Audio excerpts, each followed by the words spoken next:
আসসালামু আলাইকুম। বর্তমানে ফেসবুক অ্যাকাউন্ট অহরহ হ্যাক হইতেছে। আসলে যাদের ফেসবুক অ্যাকাউন্ট হ্যাক হয় তাদের নিজেদের কারণেই ফেসবুক অ্যাকাউন্টগুলো হ্যাক হয়। কিভাবে বুঝবেন তাদের নিজেদের কারণেই ফেসবুক অ্যাকাউন্ট হ্যাক হয়? চলুন এই ভিডিওতে দেখিয়ে দিব। এই ভিডিওতে আমি আপনাকে জানাবো কিভাবে ফেসবুক অ্যাকাউন্ট হ্যাকাররা হ্যাক করে এবং আপনি কিভাবে সেই হ্যাকারদের থেকে ফেসবুক অ্যাকাউন্টগুলো সেফ রাখবেন। এবং তাছাড়া একটি গুরুত্বপূর্ণ সেটিংস দেখাবো যেটা হলো ফেসবুক অ্যাকাউন্ট কনফার্ম আইডেন্টিফিকেশন কিভাবে ভেরিফাই করবেন।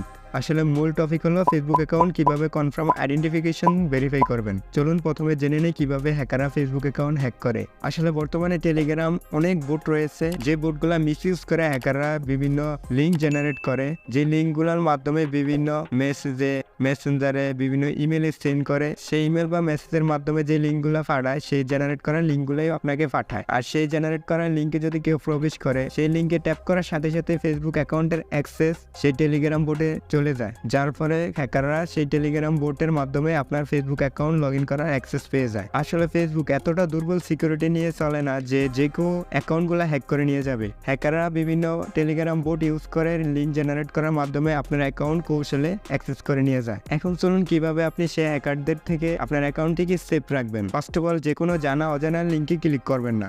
কোনো লোভনীয় অফার দেখে ক্লিক করবেন না, বা যে কোনো কিছু লোভনীয় দেখলেই ক্লিক করবেন না। যদি ক্লিক করতে হয় তাহলে লিঙ্কের ডোমেনটা চেক করবেন। আচ্ছা, আমি একটা উদাহরণ দিয়ে দেখাই। এখানে দেখুন www.facebook.com, এটি একটি ডোমেন আর এটা হলো অফিসিয়াল ডোমেন। এরকম যদি ডোমেন থাকে তাহলে আপনি কোনো চিন্তা ছাড়াই লিঙ্কে ক্লিক করতে পারবেন, কিন্তু একবারে ভিজি একটি লিঙ্ক পাবেন, সেই লিঙ্কগুলোতে ক্লিক করবেন না। আপনি যদি ক্লিক করতে হয় এরকম ডোমেন চেক করে তারপর ভেরিফাই করে তারপর ক্লিক করবেন। আচ্ছা, ফেসবুক আইডেন্টিটি কনফার্মেশন করার পরে আপনি কি সুবিধা পাবেন? প্রথমত, আপনার ফেসবুক অ্যাকাউন্ট হ্যাকিং থেকে বাঁচাবে। তারপর দ্বিতীয়ত, আপনার ফেসবুক অ্যাকাউন্ট যদি লক বা ডিসেবল হয় সেই ডিসেবল বা লক থেকে আপনার অ্যাকাউন্টটিকে সুরক্ষিত থাকবে। কনফার্মেশন আইডেন্টি করার জন্য প্রথমে আপনার একটি ডকুমেন্ট লাগবে। সেটা ন্যাশনাল আইডি কার্ড হতে পারে, আপনার জন্ম নিবন্ধন হতে পারে, অথবা ড্রাইভিং লাইসেন্স হতে পারে, অথবা আপনার ভিসা পাসপোর্ট হতে পারে।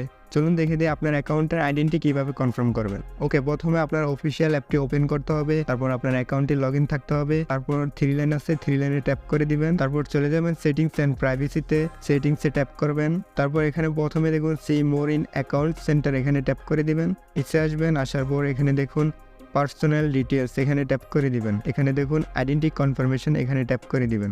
তো আপনার প্রথমে আইডেন্টি কনফার্মেশনে এই অপশনই চলে আসবে। প্রথমে আপনি ক্লিক করবেন কনফার্ম ইউর আইডেন্টিটি, এখানে ট্যাপ করবেন। তারপর কিছু অপশন আসবে, তো আমি running ads about social issue, এখানে ট্যাপ করে দিব। তারপর এরকম অপশন আসবে where will you run ads, এখানে সিলেক্ট অপশন আছে, সিলেক্ট করে দিবেন। তারপর আপনার কান্ট্রিটা সিলেক্ট করতে হবে, তো আমি এখানে বাংলাদেশ সিলেক্ট করে দিব। তারপর এখানে দেখুন সিকিউর অ্যাকাউন্ট এবং পার্সোনাল আইডি অথরাইজ ডকুমেন্ট, তো আপনি নেক্সটে ট্যাপ করে দিবেন। তারপর আরেকটি পপ আপ আসবে, আপনি ইয়েস এন্ড কন্টিনিউ ট্যাপ করবেন। রিমেনিং 2 ফ্যাক্টর অথেন্টিকেশন আগে অন করতে হবে, তো আপনি এখানে ট্যাপ করে দিবেন। তারপর এখানে 2 ফ্যাক্টর অথেন্টিকেশন অন করার জন্য বিভিন্ন অপশন রয়েছে। আপনি অথেন্টিকেশন অ্যাপ ইউজ করতে পারেন, অথবা টেক্সট মেসেজ ইউজ করতে পারেন, অথবা সিকিউরিটি কে আপনি এটা ইউজ করতে পারেন। আমরা যেহেতু SMS এর মাধ্যমে 2 ফ্যাক্টর অথেন্টিকেশন অন করব, সো আমরা টেক্সট মেসেজে ট্যাপ করে দিব এন্ড কন্টিনিউতে ট্যাপ করে দিব। তারপর এখানে আপনার ফোন নাম্বারটি অ্যাড করতে হবে। ফোন নাম্বার বসানোর পর কনফার্মে ট্যাপ করে দিব। তারপর আপনার অ্যাকাউন্টের পাসওয়ার্ডটা চাবে, সেটা এখানে বসিয়ে দিবেন।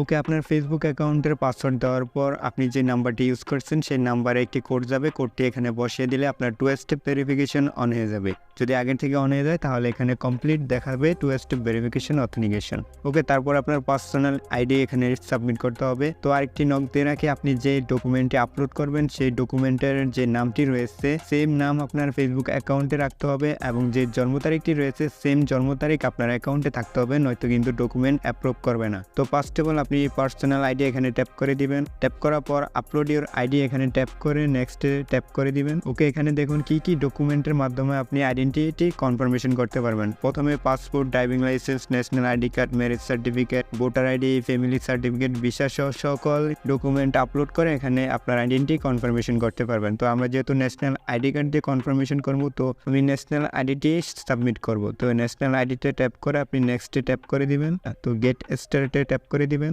তারপর আপনার ন্যাশনাল আইডি কার্ডটি জাস্ট এখানে ক্যামেরার সামনে ধরে রাখবেন, অটোমেটিকলি স্ক্যান করে আপনার ছবিটি নিয়ে যাবে। ওকে, তারপর স্ক্যান করার পর এখানে সাবমিট আছে, সাবমিটে ট্যাপ করে দিবেন। এখানে thanks for your submitting your information, এখানে ফিনিশে ট্যাপ করে দিবেন।